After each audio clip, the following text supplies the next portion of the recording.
So எல்லாருக்கும் good morning. என் பேர் முத்து பாரத். நான் இங்கே தூத்துக்குடி மாவட்டம் தான். எனக்கு ஊர் இங்கே பக்கத்தில் தான். ஸோ நான் 2023 தான் காலேஜ் கம்ப்ளீட் பண்ணேன். 23 முடிஞ்ச உடனே இங்கே IBBSPO ஜாயின் பண்ணிட்டேன். ஸோ வந்த ஒரு வருஷம் எதுலையுமே எனக்கு ஏஜ் இல்லை, சும்மாவே தான் சுற்றிட்டு இருந்தேன். ஒரு வருஷம் எதுக்கு வந்தேன் இன்ன வரை எனக்கு ஐடியாவே இல்லை. வந்தேன், ஆனால் ரெகுலராக கிளாஸ் வந்தேன். ஒரு நாள் கூட தேவையில்லாமல் லீவ் போடாமல் தான் வந்தேன். ஸோ இப்போ RRB கிளர்க்கில் ஆல்ரெடி இங்கே வேலை பார்த்துட்ருக்கேன். இப்போ எனக்கு IBBSPO சென்ட்ரல் பேங்க் ஆஃப் இந்தியாலையும் கிளர்க்கு கனரா பேங்க்லேயும் கிடச்சிருக்கு. So first of all thanks to the god. ரெண்டாவது என்னோடய பேரண்ட்ஸ் எந்த ஒரு விஷயத்துலையுமே என்னை எதுலையுமே ப்ரெஷர் பண்ணதே கிடையாது. இன்ன வரை எங்கள் அம்மாவோ எங்கள் அப்பாவோ ஒரு நாள் கூட நான் படின்னு சொன்னதே கிடையாது. ஸோ அப்படி சொல்லாதனாலே எனக்கு ஒரு படிக்க ஒரு ஆர்வம் வந்துச்சு. ஸோ அவங்களுக்காகவே கிளியர் பண்ண ஆரம்பித்தேன். ரெண்டாவது இன்ஸ்டியூட்டுக்கு ஒரு பெரிய தேங்க் பண்ணிக்கிறேன். முக்கியமாக ராஜா சாருக்கு தேங்க் பண்ணணும்னு நினைக்கிறேன்.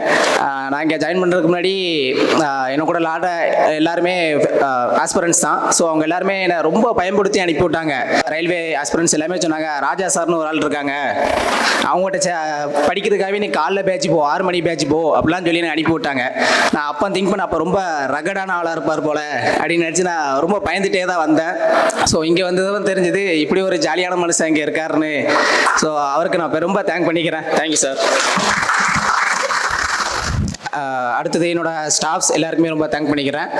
அடுத்தது நான் கிளாஸ் போய் ஜாயின் பண்ணலேருந்து இப்போ வர என் கூட இருக்கிற அரணை கோபினை, ஸோ 2 இதுக்கும் தேங்க் பண்ணிக்கிறேன். ஸோ அடுத்தது என்னோட ஒரு சில பர்சனல் ரீசன்ஸ்க்காக என்னால் இங்கே ஸ்டடி கால் எதுவுமே என்னால் இங்கே வர முடியல. எங்கள் ஊர்லேயே ஒரு ஸ்டடி கால் இருந்துச்சு. ஸோ வருஷம் ஃபுல்லாக அதில் தான் நான் வெயிட் பண்ணிட்டு இருந்தேன், அங்கே தான் படிச்சுட்டு இருந்தேன். ஸோ அந்த APJ அப்துல் கலாம் ஹால், அதுக்கு ரொம்ப தேங்க் பண்ணிக்கிறேன். நெக்ஸ்ட்டு ஃபியூச்சர் ரெஸ்பான்ஸ்க்கு சொல்கிற அளவுக்கு எனக்கு பெருசாக ஹிஸ்ட்ரிலாம் எதுவுமே இல்லை. நான் பெருசாக ஃபீல் பண்ணதான் எனக்கு அக்யூரேசி வரல, எக்ஸாமில் அக்யூரேசி வரல, அதுதான் நான் பெருசாக ஃபீல் பண்ணேன். ஸோ அதுக்காக அது மட்டும் தான் நான் ப்ரேயர் பண்ணதோ இல்லை யார்ட்டையோ புலம்புனதோ அது ஒன்று தான். அக்யூரேசி வரலங்கிற ஒரு இதுக்கு தான் நான் ஃபீல் பண்ணி ஏதாவது புலம்புனது உண்டு. ஆனால் இன்றைக்கி பை காட்ஸ் கிரேஸ் நான் எழுதுனதே மொத்தம் 4 மெயின்ஸ் 4 ப்ரிலிம்ஸ் மட்டும்தான். அந்த 4மே நான் கிளியர் பண்ணதுக்கு இன்றைக்கி பை காட்ஸ் கிரேஸ் நான் கிளியர் பண்ணியிருக்கேன். ஸோ எல்லாருக்கும் தேங்க்யூ. ஃபியூச்சர் ரெஸ்பான்ஸ்க்கு சொல்கிறது ஒன்று தான்.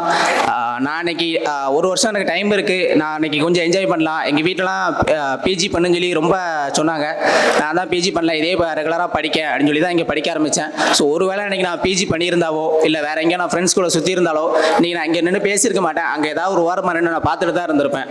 ஸோ உங்களுக்கு கிடைக்கிற டைமை இன்னும் கொஞ்சம் நல்லா யூஸ் பண்ணிக்கோங்க. ஸோ நம்மளுக்கான கண்டிப்பாக ஒரு டெஸ்ட் வரும். அதனால் நம்ம கண்டிப்பாக கிளியர் பண்ணி நம்மளும் இந்த இடத்துல ஒரு ஆள் சக்ஸஸ் மீட்டில் வருவோம். ஸோ எல்லாத்துக்கும் தேங்க்யூ. சுரேஷ் IAS அகாடமி வெற்றி